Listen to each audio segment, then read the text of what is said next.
O Ligados na Tomada vai literalmente ligar você na tomada com um craque da indústria automotiva especializado em eletrificação. Elétricos, híbridos, que é o meu querido Matheus Afonso do Eletricar Brasil. Eletricar BR, né? Isso aí, é aqui mesmo. É um curitibano, mas a gente engloba aí como Brasil. Super obrigado por você estar com a gente aqui na Jovem Pan, meu amigo. Legal, obrigado, Rufo. Ponta aqui também, até pelo próprio nome do programa e a ideia. Como o nome já diz, né? Eu falo de carro elétrico, carro híbrido e mobilidade sustentável, que é o que a gente está ouvindo falar muito recentemente. E o Brasil teve grandes mudanças, né? Cara, assim, a minha leitura foi que no ano passado foi a grande virada de chave. A gente já fala de eletrificação, falava muito de autônomos até 5 anos atrás, 4 anos atrás, mas eu acho que a eletrificação ela colocou até uma cortina de fumaça em cima de toda essa tecnologia automotiva, quando a gente falava só de automação, e hoje é o assunto mais recorrente e basta ver o número de carros eletrificados que a gente vê na rua, né, Matheus? Exatamente, assim, e mudou, assim, a virada foi muito grande porque a gente não esperava, e eu falo do assunto já há um tempo, a gente não esperava 3 anos atrás, 4 anos atrás, que fosse ter um carro de 110 mil, 150, que fosse se tornar um produto muito mais perto da nossa realidade. Como você bem comentou, a eletrificação veio com o carro elétrico, mas veio muito impulsionada também por muitos híbridos ano passado.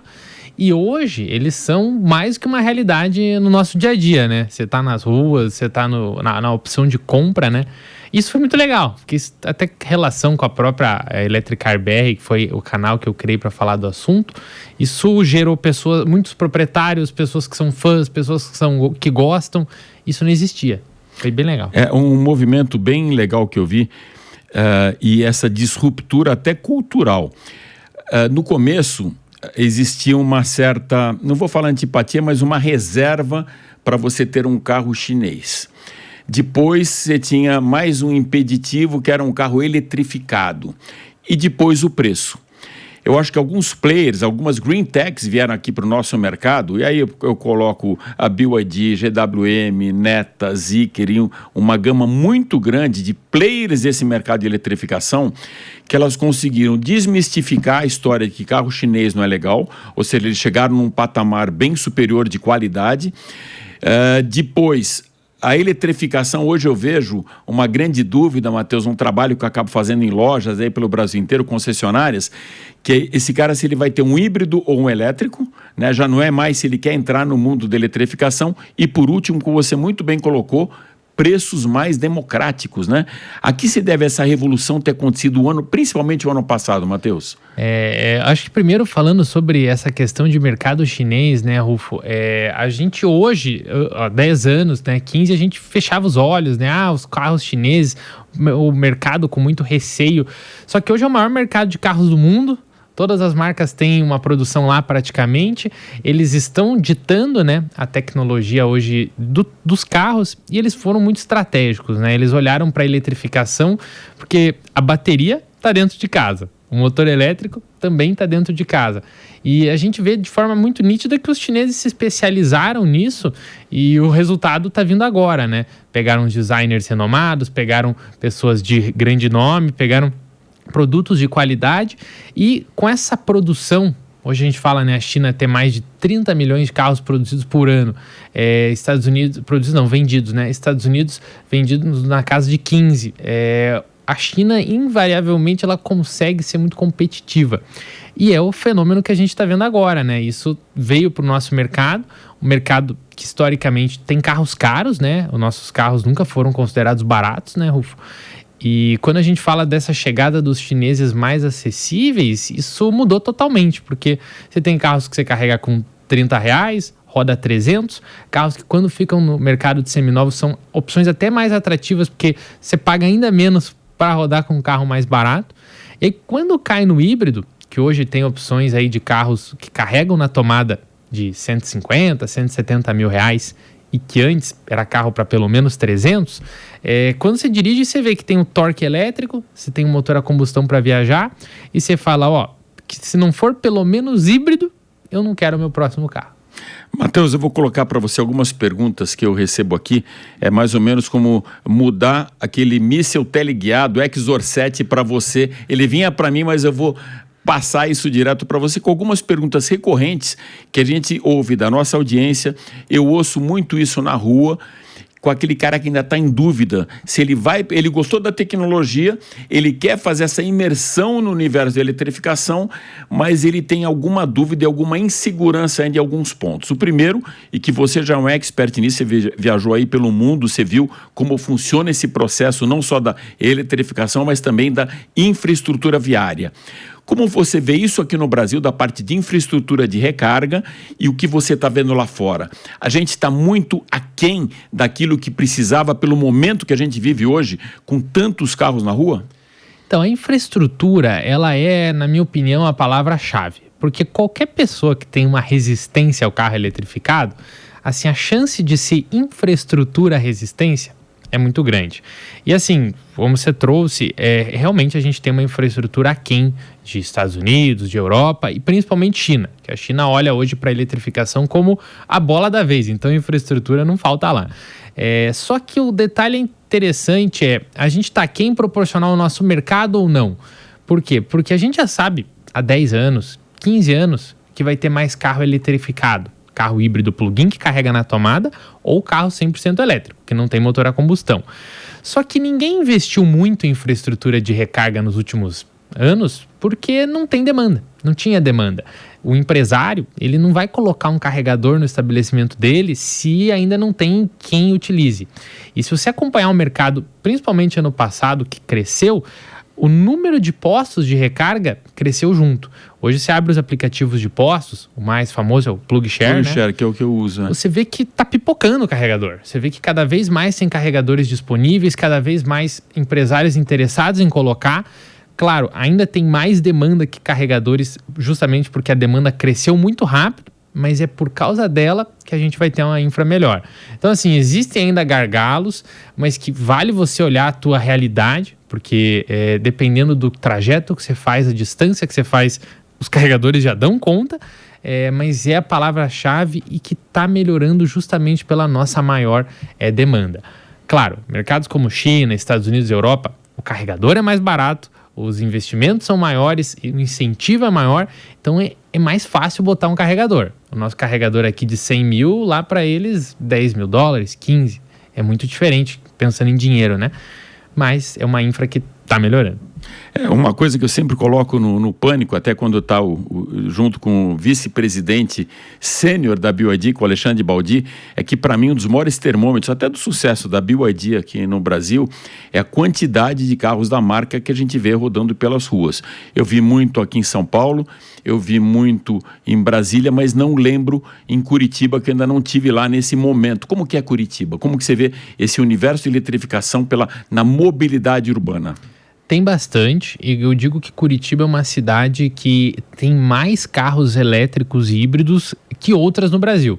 Não ganha de Brasília, porque Brasília tem um IPVA zerado para carro elétrico e híbrido. E isso é uma vantagem muito grande, né, para venda.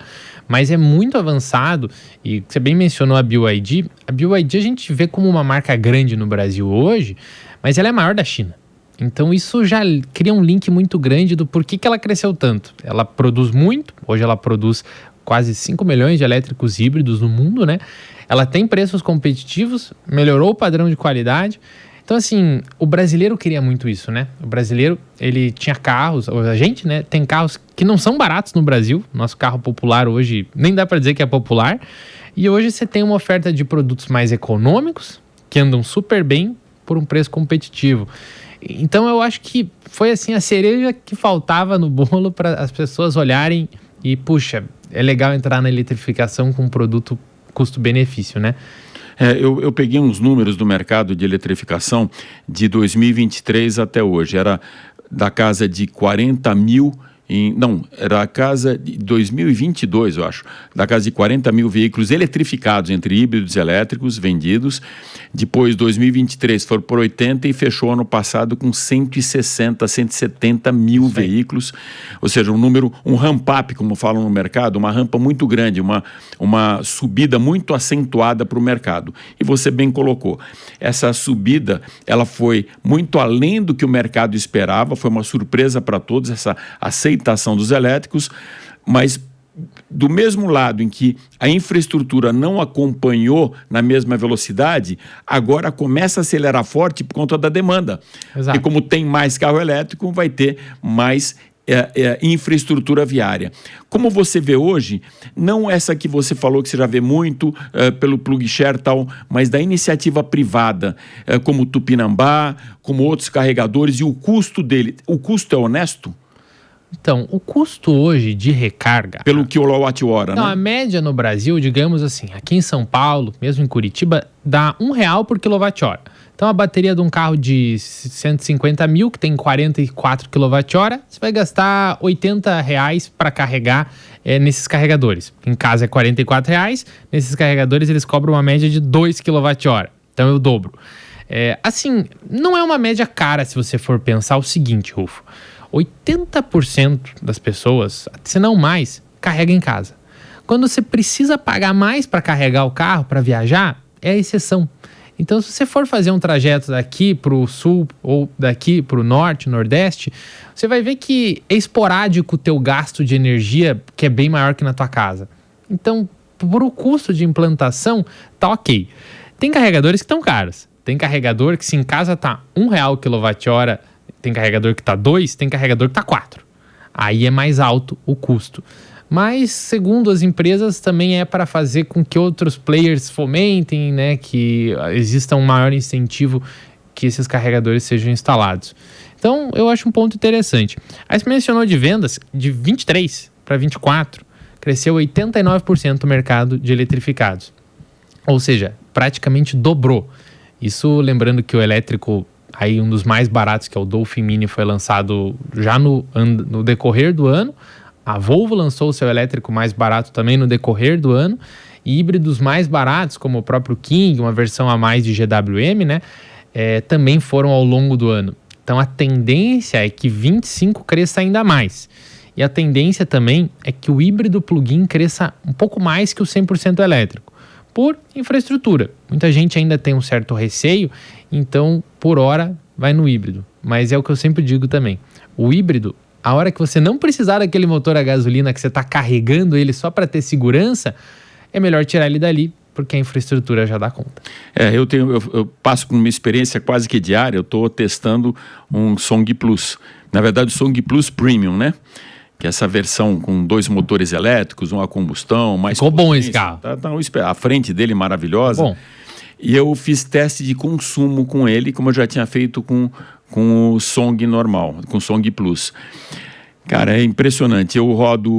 Para vir para Jovem Pan, eu rodo 30 quilômetros para vir, mais 30 para voltar. Eu coloco ele na tomada de 220, aquela de 20 amperes, com carregador portátil a cada 2 dias. Eu não tenho usado combustível. Se eu pego estrada, eu cheguei a fazer 42 quilômetros por litro. Então, é um consumo que você vê em moto, né? E começa a te fazer cada vez mais você aderir, criar uma aderência com essa tecnologia. Vou aproveitar isso para mandar para você mais uma. A gasolina tá cara, né? Tá cara. Vou mandar mais uma para você aproveitando esse gancho. Tudo isso, cenário bom, mas aí eu escuto. Cara, e o pós-venda? Aliás, e o valor de revenda desse carro? Eu costumo ficar com o carro a combustão, eu recebi aqui 2 a 3 anos. E daqui a 3 anos, quando eu for vender esse carro elétrico, a gente sabendo da degradação das baterias. Então, revenda de carro elétrico híbrido é um dos temas que mais hoje gera receio nas pessoas. Por quê? Porque as pessoas se acostumaram com a situação de infraestrutura, as pessoas já entenderam como é que funciona a recarga, outros receios passaram, e aí cai nesse. Só que quando entra nesse assunto, a gente tem que lembrar de muitos outros fatores. Primeiro, carros mais caros, carros de luxo, que muitas vezes são usados como exemplo de revenda. Se você pegar carros mesmo a combustão, a desvalorização é mais alta que a média. Então, você pegar um carro de 400, 500 mil reais como parâmetro é um pouco complicado. Se você olhar todas as marcas, o cenário é mais complexo. Depois, a gente tem que lembrar que o carro 100% elétrico é um produto novo. Então, se existe uma maior resistência atual da pessoa comprar proporcional a um outro carro que ela já conhece há 20 anos de mercado, é natural. Não tem como a gente evitar isso. Mas isso eu enxergo, Rufo, como uma situação que vai ser cada vez mais tranquilizada, porque as baterias, se você pegar nos últimos 15 anos, elas caíram 90% em preço. O que isso significa? Que o dia que o teu carro que você comprou agora, em 25, tiver que ter qualquer tipo de reparo, manutenção, coisa para daqui a muitos anos, o custo já vai ser muito mais baixo. Ou seja, já melhora a situação. Depois, a criação, a maior demanda por reparos vai fazer, já está fazendo, eu conheço alguns locais, terem oficinas especializadas em elétrico híbrido. Então já tem cada vez mais pessoas com soluções mais baratas para você lidar com o seu carro. E aí, junto de custo de bateria, junto de novas profissões especializadas nisso, e fica aqui a dica, Rufo, para as pessoas que estão acompanhando, é legal, como oportunidade de mercado, isso também vai melhorando. E aí, com o tempo, as pessoas também vão notar, Rufo, que o carro elétrico e híbrido, a bateria vai durar muito mais do que elas esperam. Eu já testei, até esse é um teste bem interessante, um BMW i3 2015, que em 2015, 0 km, a autonomia dele 0 km, ele fazia 130, 140 km. Eu fiz 110 há 2 meses atrás. Então, a gente vê que essa durabilidade também vai se consagrar como até mais alta que dos carros que a gente já conhece. E por fim, para fechar aqui, os carros hoje a combustão também estão muito tecnológicos. Isso faz com que, se você for pesquisar a retífica de um motor 3 cilindros, a manutenção de um 2.0 turbo com 12, 13 anos... Muito mais caro do que antigamente. Também, o custo é caro. Também é muito caro. Então, o receio que é criado na eletrificação, ele, com o tempo, vai sumindo. Vai lembrar, claro, o híbrido é mais complexo. Por isso que eu comentei que a hora que um híbrido não precisar mais do motor a combustão, você vai só de elétrico. Mas eu vejo a questão do pós-venda como um processo natural. E aí as marcas têm trabalhado com planos de recompra.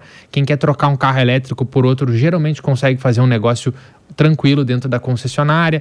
E isso tranquiliza o cliente. Então, é isso. É isso que eu diria. Não, e outra coisa que eu acho que virou um tabu, né? Eu também escuto muito isso. É assim, hoje, por exemplo, a gente fala de um carro híbrido com até 1.200, 1.100 km de autonomia, um 100% elétrico, próximo dos 400, 380, 350 km de autonomia. Aí esse cara fala, não, eu quero ir para Ribeirão Preto, eu consigo, né? Aliviando o pé, tranquilo, eu chego lá, eu volto, eu paro uma vez para recarregar, ou recarrego na casa da minha filha, volto para cá, tá tudo bem. Mas se eu quiser ir para Brasília de carro, eu não consigo. Só que esse cara esquece quantas vezes ele pega uma estrada para andar 1.000 quilômetros com o carro. Esse cara vai de avião. Até o custo é mais baixo se for comparar com combustível. Fora a segurança, a manutenção do veículo. O tempo de viagem, o tempo que você vai perder nessa viagem. Então, muitas vezes as pessoas pensam nessa autonomia estendida para uma carga que eles não vão precisar e não vão utilizar. Eu acho que assim, quando você fala até 400 quilômetros, a minha conta vai ali, até 400 quilômetros eu ainda penso, Matheus, de carro. Porque é o tempo de você chegar no aeroporto, a hora do embarque, durante o voo, aquele atraso, depois para você pegar um Uber. Não, você já está com a mobilidade garantida e isso, o carro eletrificado, elétrico 100% ou híbrido, ele vai te atender. Acima disso, eu vou de avião. Eu não vou ficar de um dia para o outro cansando 12 horas, 16 horas numa estrada com um carro, como você falou, correndo todos os riscos, perdendo tempo. Então, quando você compara, é importante comparar, peraí, mas eu faria isso com um carro a combustão ou eu só estou pensando nisso porque é um carro eletrificado? A mesma coisa quando a gente fala de garantia. Hoje você tem garantia, por exemplo, a BYD dá 8 anos de garantia na bateria, 6 anos no carro. Poucas marcas dão tudo isso de garantia. E quando eu falo, não é só a BYD, eu acho que a chegada desses caras, de novo, GWM, Neta, Zeekr e tantos outros, e começou esse trabalho, aí falando dos chineses, fenomenal, com o Dr. Carlos Alberto, quando fez a associação da Chery e Caoa Chery também, carros chineses de excelente qualidade, só que eles tinham um preço ainda não acessíveis para a gente. Eles estavam ainda fora daquele patamar médio de consumo, né, de poder aquisitivo. A chegada impactou muito com o mercado. Como que você vê os próximos anos? Porque a gente teve uma evolução muito grande, como você colocou, em venda no ano passado, um crescimento muito grande agora, esse ano já promete ser um ano bom para a indústria automotiva em geral, Você acha que esse crescimento vai continuar ou vai chegar num patamar e estabilizar esse equilíbrio de tanto para carro a combustão ou carro eletrificado? Rufo, eu digo que nem eu e, assim, inúmeras outras pessoas um grande laboratório do mercado, mas nem eu e nem várias outras pessoas do mercado consegue pensar num cenário em que a gente tira os chineses da frente. Explico. Eles estão hoje com o maior mercado de compra de carros do mundo, eles têm a maior produção de carros do mundo, a tecnologia de baterias e eletrificação está num domínio muito grande deles e vai ser muito difícil a gente tirar eles dessa equação. Eu até digo, ano passado, o Elon Musk mesmo falou perante um movimento lá político e tudo, que se não fossem taxados os carros eletrificados chineses, eles demoliriam as marcas tradicionais. Por que isso? Porque a competitividade da China para qualquer mercado, e aqui não só Estados Unidos, mas Europa, Estados Unidos, Brasil, Austrália, ficou muito grande. Então eu não consigo enxergar um cenário Brasil em que a gente tira os chineses da equação. E aí eu reforço isso, não falando só de BYD, GWM, Caoa Chery, mas eu reforço isso quando a gente vê a Chevrolet já trazendo um modelo, né? Que eles foi lançado agora nos 100 anos. Então, eles mostraram nos 100 anos que é um modelo da sua marca chinesa, chamada Huling, que vai ser vendido no Brasil com a logo da Chevrolet. Grupo Stellantis também, dono de Citroën, Peugeot, Jeep, Fiat, um dos que mais emplaca aí, né? Também confirmou a Leapmotor, que é a sua marca chinesa, vindo para o Brasil. Por quê? Porque se você não pode ir com eles, se junte-se a eles, né? E entrou uma conta de... As marcas que a gente já conhece também estão olhando para as estratégias chinesas por causa da competitividade. E sendo chinês, não tem como tirar a eletrificação do jogo, entendeu? Porque eles estão focados nesses carros. Então eu vejo um Brasil que só vai aumentar a oferta. Claro, como a gente já viu nos últimos anos, sempre vão existir marcas e marcas, produtos e produtos. Não tem como a gente tirar o fator máquina, né? Então deve vir muita coisa interessante. A gente vai ficar conhecendo melhor carro a carro. Mas eu acho muito improvável a gente tirar a eletrificação dessa conta em qualquer forma. Seja híbrido, seja elétrico. Eu acho que tem muita coisa legal por vir. Falando em coisas por vir, o que a gente pode esperar? Maior autonomia, baterias mais duráveis ainda, menor custo. Qual o cenário que você vê para os próximos anos, Matheus? Eu acho que as marcas ainda estão buscando um equilíbrio. Um equilíbrio entre você ter uma bateria de um tamanho adequado, mas que não seja muito cara na hora de produzir, e entregue uma boa autonomia. Então, é complicado prever qual vai ser a autonomia final que as marcas vão querer nos carros. Pode reduzir custo ainda do que a gente vê hoje no mercado? Pode, porque como eu até tinha comentado, as baterias caíram 90% em preço nos últimos 15 anos. Isso continua caindo e a busca por novos minerais de baterias, bateria de sódio, bateria de várias composições continua. Junto disso, a produção aumentou tanto em bateria lá na China que está caindo o próprio preço entre as chinesas que fabricam bateria. Então, o cenário vai ser muito interessante. No quesito carro, eu vejo que a infraestrutura vai ser um dos principais detalhes para os próximos anos e a gente vai ver um impacto muito grande nas pessoas começarem a se acostumar com eles. Isso vai fazer com que uma aceitação maior. Eu diria assim, Rufo, potência não deve aumentar muito mais de 400, 500 cavalos. Nem precisa e nem vai usar. Para carro urbano não é necessário. Autonomia, eu acho que deve talvez ter até mais autonomia com baterias menores em alguma equação do processo. E aí a gente vai se acostumar cada vez mais com essa situação e vai ficar interessante. Ainda estamos numa fase que as baterias estão cada vez maiores e cada vez com mais autonomia. Ainda não está baixando o tamanho de bateria para aumentando a autonomia junto, que seria a densidade energética, né? Por exemplo, BMW lançou agora o novo iX deles com 701 km no teste europeu. Ou seja, aumentou a bateria e aumentou a autonomia.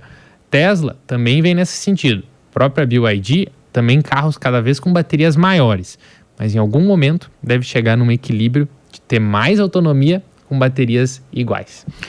Matheus, tirando de lado a parte da infraestrutura viária elétrica, você, Matheus Afonso, um carro 100% elétrico ou um híbrido? Qual seria o seu carro? 100% elétrico. O carro 100% elétrico, ele, assim, para a grande maioria, e no meu caso, atende o uso urbano maravilhosamente bem. Assim, a gente esquece de ir no posto, você carrega em casa e é bem mais barato, é bem mais fácil. Você começa a se acostumar com esse negócio de todo dia tanque cheio. E ao mesmo tempo, a questão de viagens mesmo, Rufo, e digo por mim, me atende perfeitamente, como você bem mencionou. Você já fez a viagem Curitiba-São Paulo com carro 100% elétrico? Já fiz com um carro que vai sem carregar, já fiz com um carro que carrega. Hoje, ainda podia ter mais carregadores, mas com o que tem, já dá para carregar 20, 30 minutos.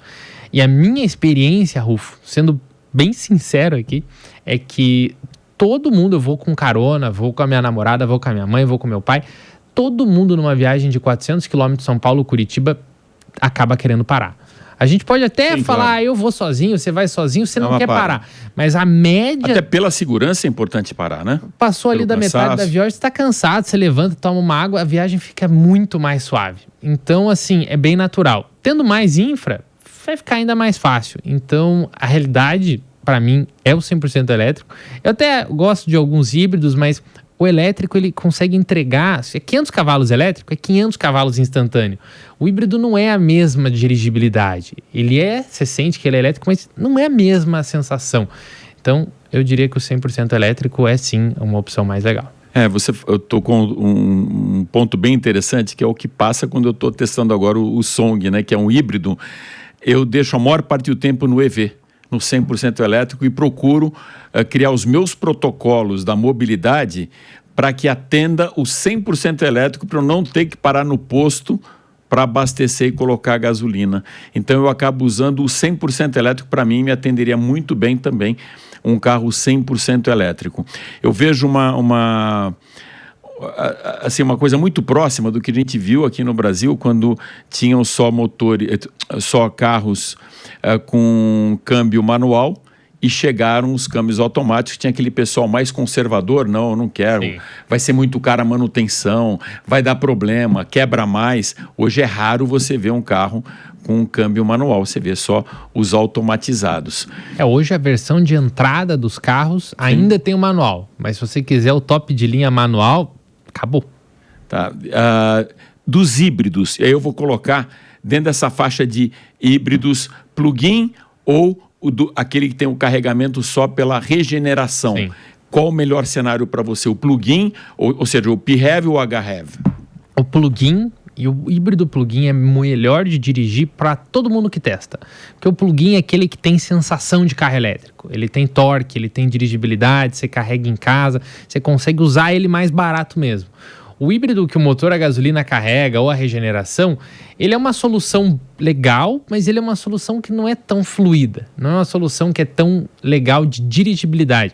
E quando a gente fala em evolução, a evolução sempre vem pro mais legal, né? Pro carro mais suave, pro carro que ele é mais rápido, mais ágil, e o plug-in tá melhor nessa equação. Você também tocou um assunto que eu concordo com você. A gente não tem carro popular no Brasil. Não dá para chamar um carro de 75 mil popular. Você pode chamar de carro de entrada. Qual seria o preço de entrada ideal para se popularizar mais o carro 100% elétrico? Que número seria esse quando a gente chegar, ir numa concessionária e comprar por tal valor? Que valor é esse? Então, hoje o Kwid, o Mobi, a gente está falando de carros ali perto de 60 mil. Polo, Onix já é 80 e pouco, quase 90.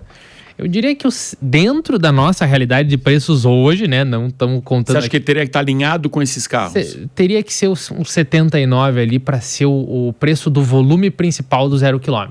Eu acho que se o 0 km que mais vende está nessa faixa, não tem como a gente deixar de olhar para esse mercado se a gente quiser ser o que mais vende.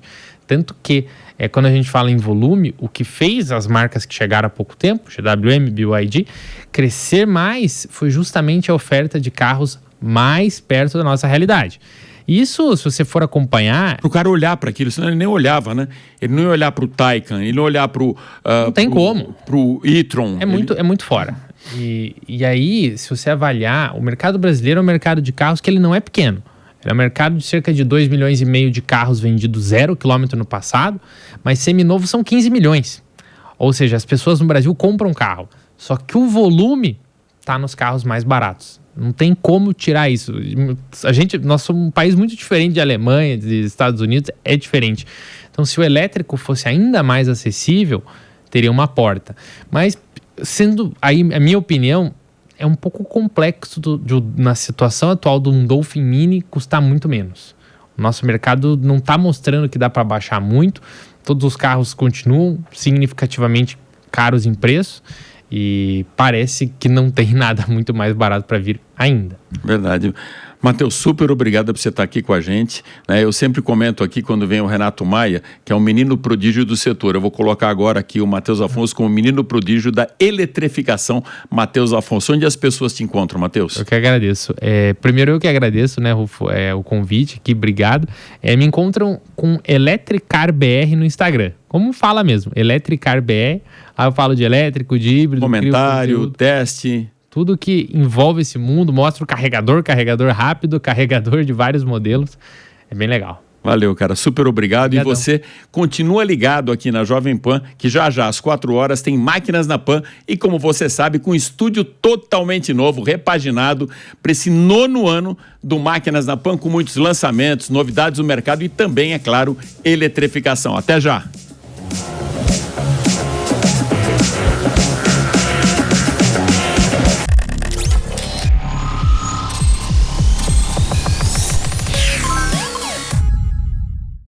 A opinião dos nossos comentaristas não reflete necessariamente a opinião do Grupo Jovem Pan de Comunicação. Realização Jovem Pan News.